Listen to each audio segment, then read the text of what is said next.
Welcome back to Addiction, Recovery, and Mental Health, a podcast by Waismann Method Opioid Treatment Specialists. I'm your co-host, Dwight Hurst, joined today by Clare Waismann and David Livingston.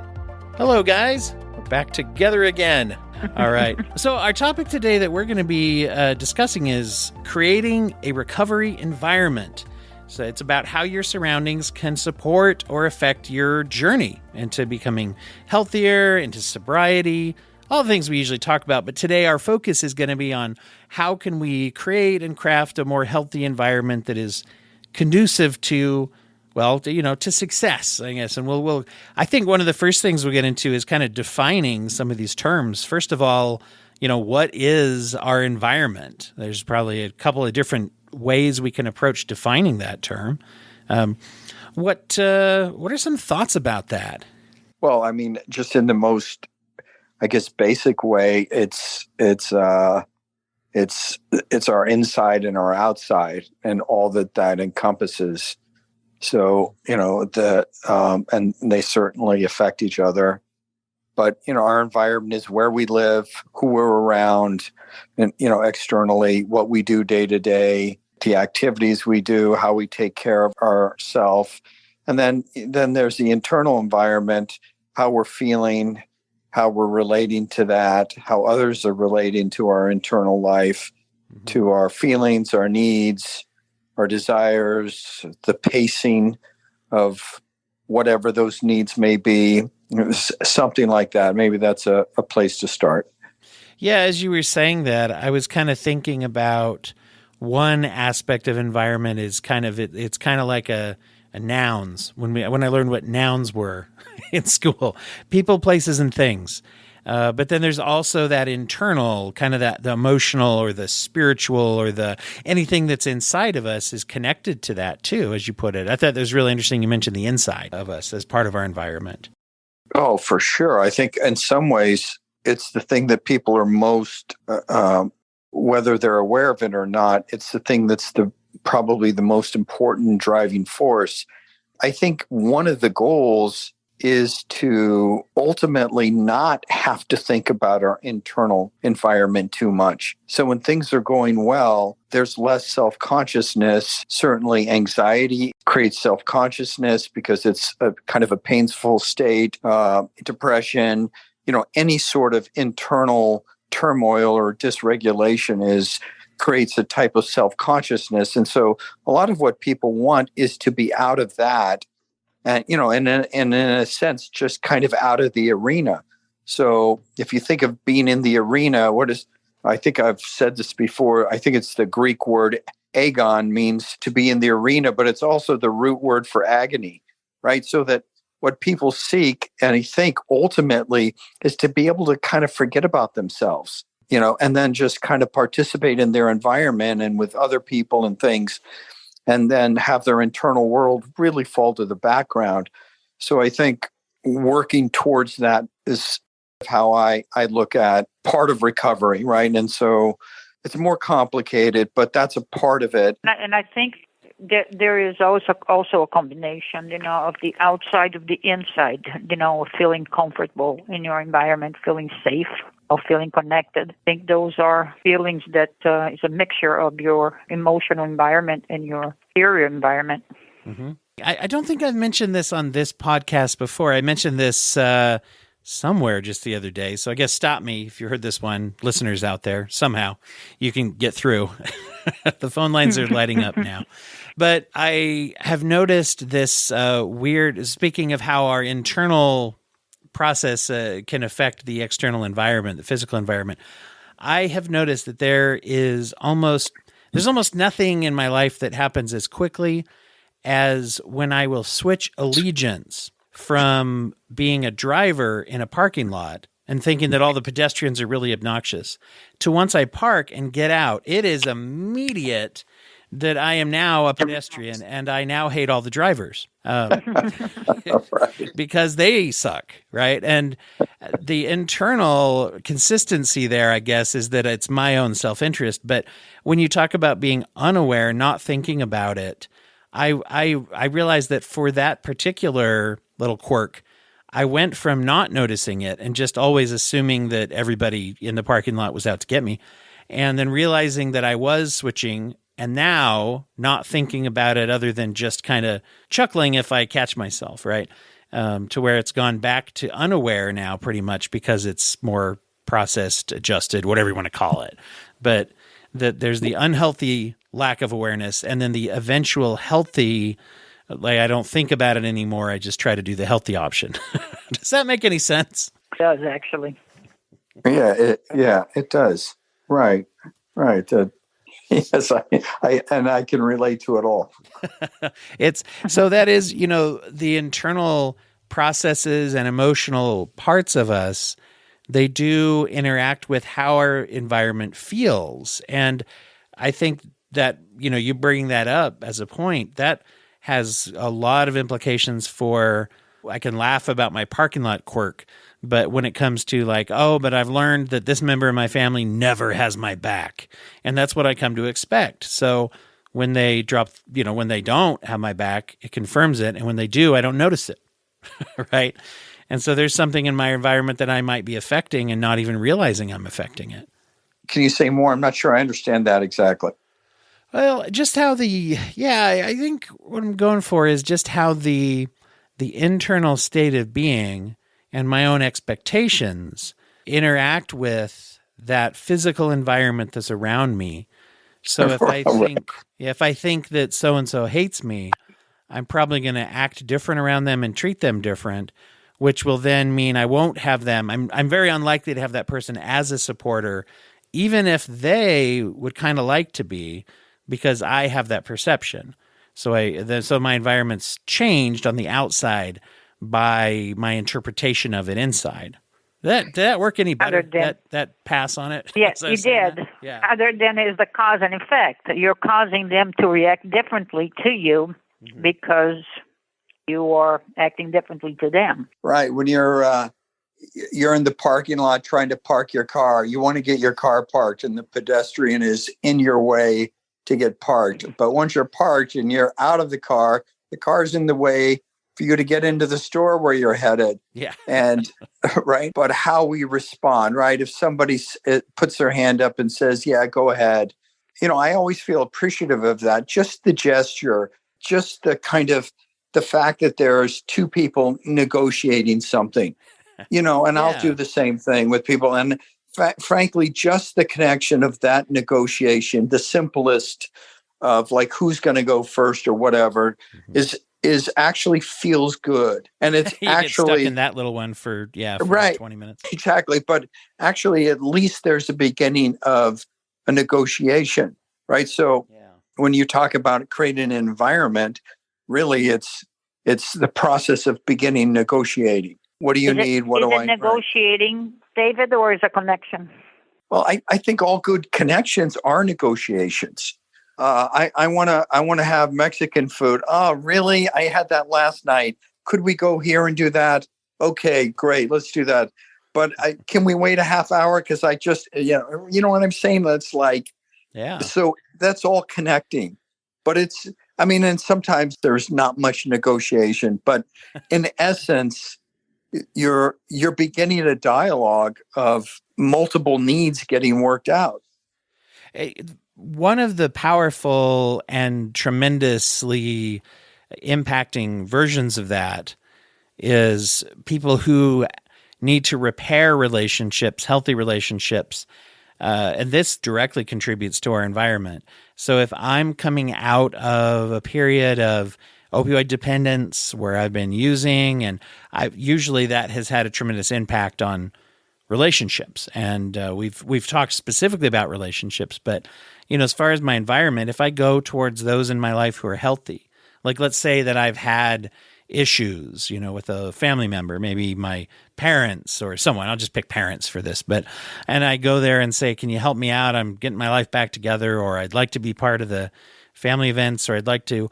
And if they're like, well, you've fill in the blanked us before, whatever, you can say stolen or brought weird people around, or, things that have happened, or stole our medication, or some stuff that is really damaging. then I'm thinking about what you said, David, of here's the opportunity for negotiation in our communication to say, what would help you feel safer? Do I walk away and say, Mom and I don't care, or, forget them? Or do I engage with them and kind of say, is there anything I can do that would help you feel safer having me around? Or is there an amount of time that you want me to put in? Or what are we going to do with that? And then on the other side, right, negotiating too. And that's the beginning of, it's a cool word to apply to this, is negotiation. And then that gives us an opportunity to impact the environment. Now I've got an environment where I maybe have some more access to safe people and we're trying to rebuild something. And that's going to tremendously impact the environment, right? Yeah, that's all right. The basic idea of self and other. I matter and you matter. Okay, so now how do we figure things out? And circumstances and history all plays into that. And I think to listen to each other, often when I'm working with someone, and then I'll do we'll include, husband or wife or other family members or something in a conference call. And I'm asked all the time, well, what should we do to support this person or so forth? And I always say, well, the first thing you do is you just listen to them. They'll tell you what they're needing. As long as it seems healthy and it makes sense to you, then think about doing it. And that doesn't last forever. It isn't, the idea is self and other. It isn't that the other person is the only one who's going to matter forever, but it's a starting point. So for the negotiation, right? And in the beginning, I think particularly right after detox, people need to feel like they can kind of have a softer landing. There's more patience, more of a capacity to be kind of move at their own pace. And that's really useful.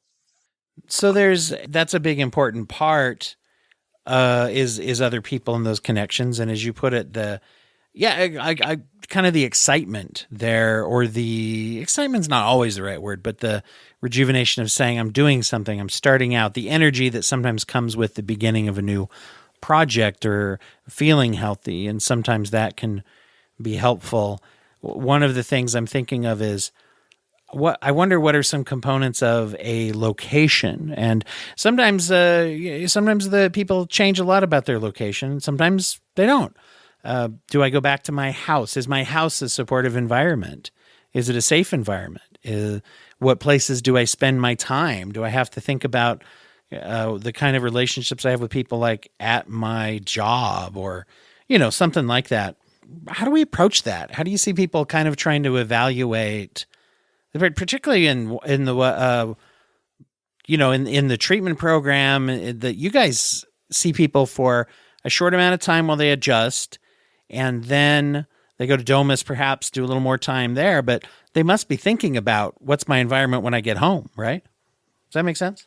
Yeah. I think it makes a tremendous amount of sense, but that's, as everything else, is person to person. And I think too many plans before you reach sobriety, it can be overwhelming. So unless the environment is truly, truly tainted, I think taking things easy and just be happy with every achievement, it's important. I mean, from just decluttering space you live in, your car, your room, and I'm talking more about the younger ones, a good beginning, a clean space, space where you feel, in peace. That's such a huge thing, is just the ability to have peace. My daughter just got back from a camping thing that she went on, that was a big camp for that she was at with some other girls and things, and she talked about how just being out, just even though it was a bunch of teenage girls and they were having fun and laughing and all that carrying on kind of stuff was there, it was so different from her day to day, going to high school, doing all the stuff that, doing her job, going to work, all that stuff. And just the amount of pressure that kind of adds up on our shoulders, having some outlet for peace, to just be like, oh, there's nothing that needs to be done right now, or I'm in an environment, and making sure that we're in those environments that create peace whenever we can be, right? Is something we don't think about it very often, to be honest. Even when we're not dealing with addiction, just anybody, we don't think about it as much as we probably should for our health. You mean how peaceful your environment is? Yeah. And am I spending time in places that are peaceful or with people that are peaceful? Because you kind of have to do that somewhat on purpose. There's some of the day-to-day of normal life will just get hectic all by itself, right? Yeah, we should all be thinking about that. I certainly think about that all the time, to be frank. I do. From how much news I watch, which isn't much, to what I spend my time doing and to what's going to help me feel better, stay healthier. We have a limited amount of time often, and to know yourself and kind of have routines and habits that, move you towards what you enjoy and what you want most is, talk about environment. That should get established. That is part of what I think we all need to establish for the most part. I mean, it's never perfect, or there's all kinds of people and things and factors we can't control. But for the most part, yeah, that's what it is to have a good home inside and outside, right? To develop a good, a home that you come in and you're like, I like it here, and inside as well. So what do we feel like are some ways to do that? What's some I don't know, practical ways that people do create that kind of home or that kind of environment? Promoting some, activities that promotes relaxation. I don't know, from reading a book, taking a bath, moments that you can have some self-nurturing, not just physically, but also emotionally. And I think David is right. Without the news, without the social media, just something you enjoy doing for, if it's 30 minutes a day, but that's your time. All that. I mean, for starters, for me, I learned to let my wife decorate my house instead of me. So that's helped a lot. I also have an exercise routine, and I've discovered from listening to some interesting podcasts of some doctors that swimming in cold water will reset my parasympathetic nervous system. So I do it for like 10, 15 minutes in cool water as many times as I can. And it relaxes me. I mean, I think people always thought surfers were so relaxed and so forth because of the surfing. I think it's because they're in the cold water all the time. And I think it's actually now, so staying curious, this is kind of like a new thing to me, and it's been great. And I know a bunch of people who are doing it now. And so at any rate, it's kind of staying curious, figuring things out. There's so much information out there right now about how to take care of ourselves. It's kind of remarkable. Staying curious, I think, is great. It's actually, Yeah. I was just picturing how I was thinking about this environment we're talking about is chilling out. And Dave took it to the next level of chilling out, literally. In cold water. Literally in 3 to 6 minutes in cool water will reset your parasympathetic nervous system about as quickly as anything you could possibly do. Plus, it's an anti-inflammatory. It's an anti-inflammatory.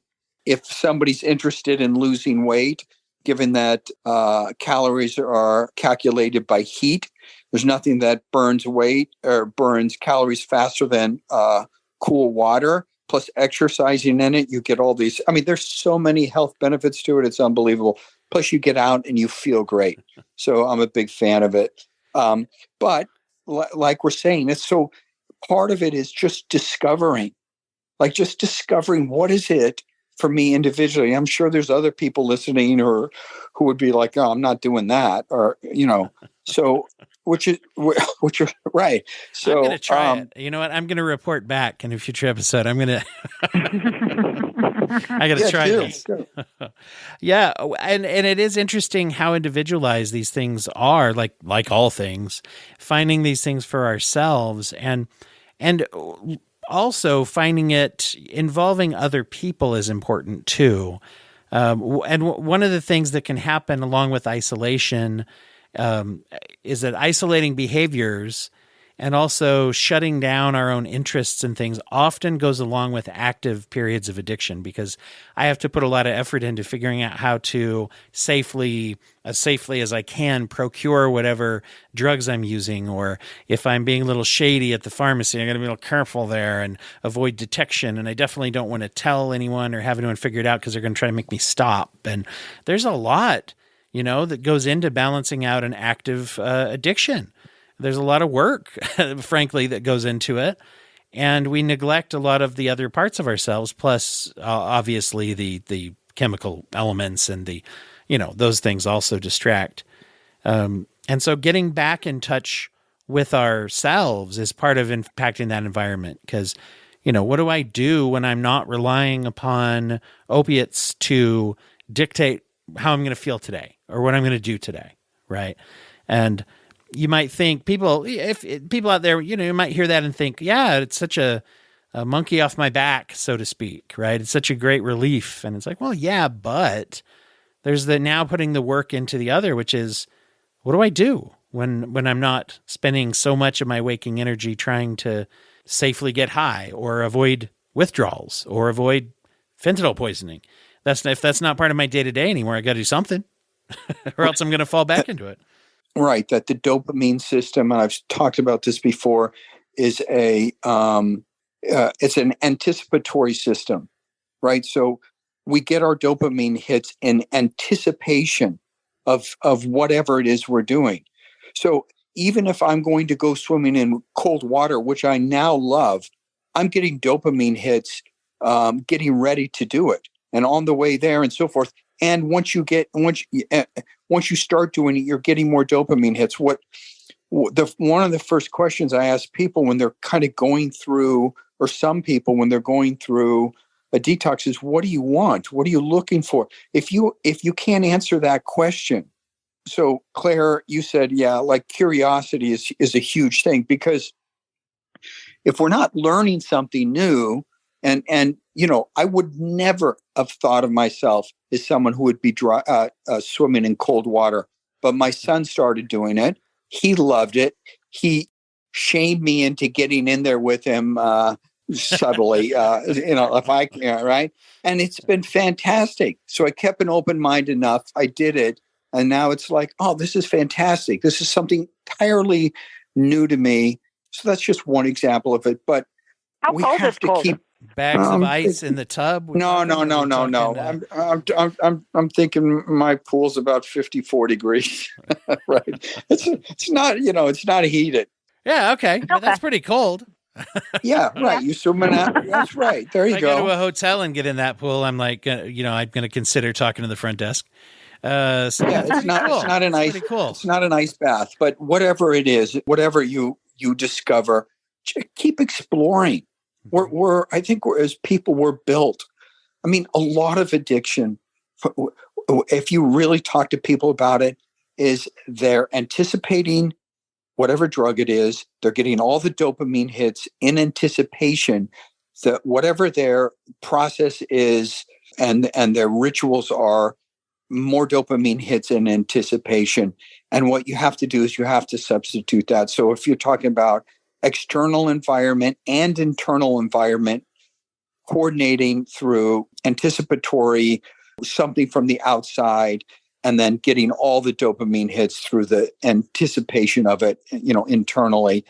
And then you just have to create a varied life. So you're doing it in ways that are healthy. What have you seen with people who make major environment changes? Let's say people who, I don't know, as part of their getting clean, do they, change a job or have a major relationship change? Sometimes that's by choice and sometimes it's by circumstance, I know. But when people are facing that, what are some thoughts there as you've seen people that are making those big changes at the same time they're trying to get sober? I know that sometimes in general in the recovery community, there's advice to say, if you can stay away from a major life change within the first little while of, because treatment is a major life change already. And so be careful. But if someone's like, yeah, but I live over here and I got to move in with my brother because the place I do live is conducive to using rather than being sober, then, obviously I got to do something.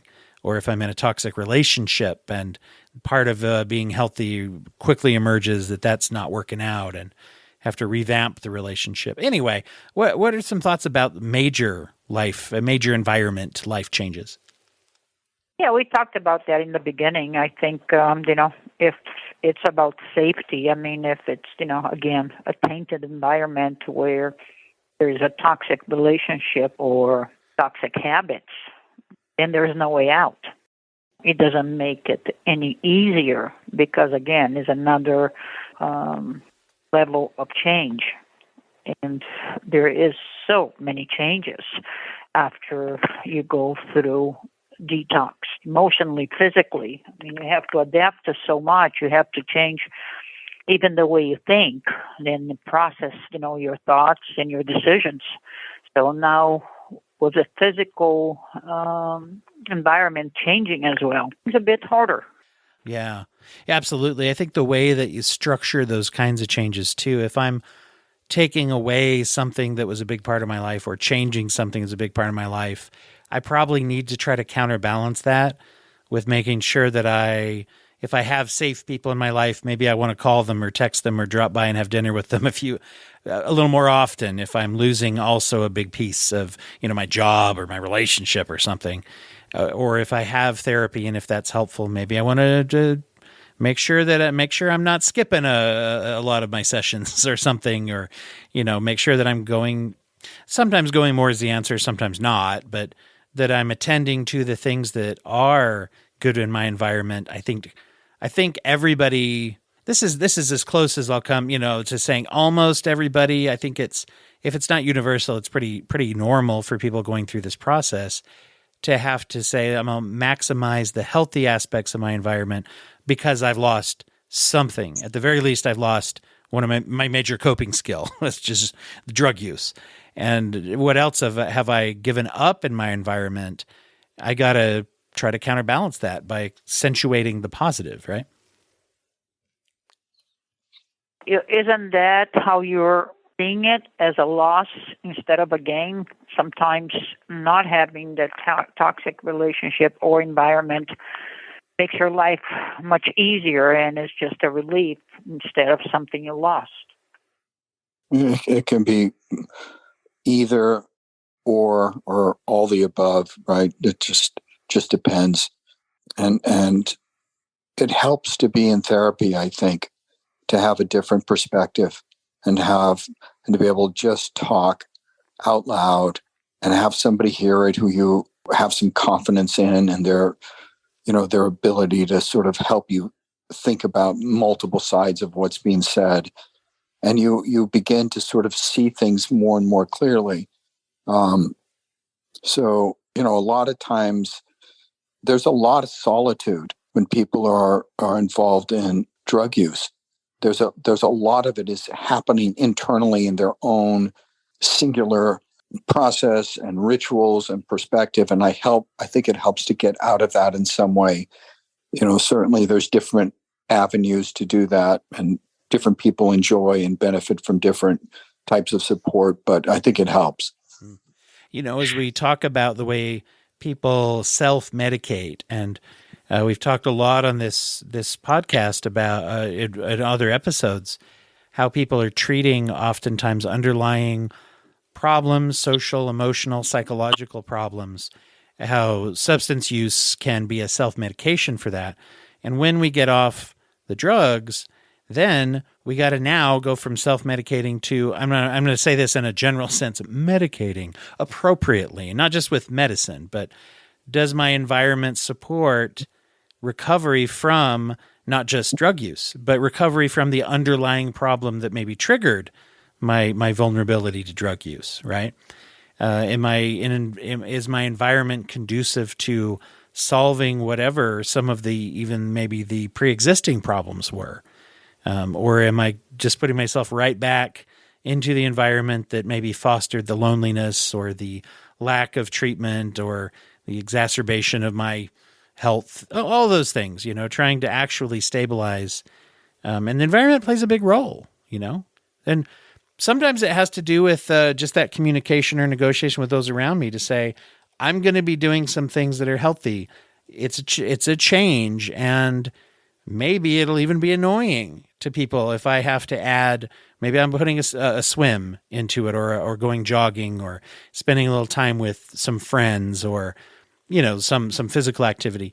It might be different. I might not even be as available as I was when I was using, because I was just sitting at home and trying to actually say, do I have people and places and things around me that facilitate that rather than trying to prevent it, whether on purpose or not?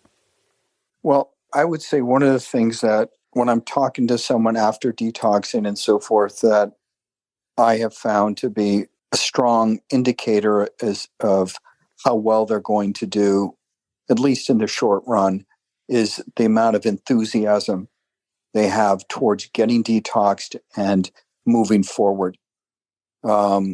Nothing great is accomplished without enough enthusiasm, because life is hard and there are going to be challenges.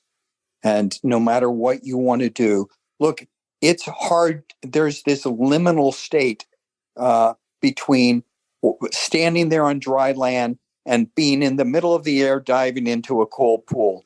And in that liminal state, you're going to change consciousness about 3 times, and then you're going to hit the cold water. And we're built to want to have multiple changes. And you can't do anything, even going for a swim in a cold pool, without some enthusiasm. You just won't do it. I think we talk about it and maybe in different terms, like staying positive and other things. I like the word enthusiasm, because I really think that when I see individuals and I see the things in my life that have gone well, it's been the enthusiasm I brought to it that has made the difference. So figure out what that is for you, and then build around it, and be patient enough with yourself so you don't expect it all immediately. And we're going to close it there with some great advice there at the end about enthusiasm. After we finished recording, we touched on the idea that, enthusiasm is a great thing to talk about as well. We want to make sure to bring that up in the future. Hey, speaking of the future and of questions that we bring up here on the program, we want to hear from you, the listeners. Let us know what things you would like to hear us discuss, or what questions or information that you'd like to hear about opiate dependence, mental health treatment, and just general recovery from less health to more health. Email us at info@opiates.com.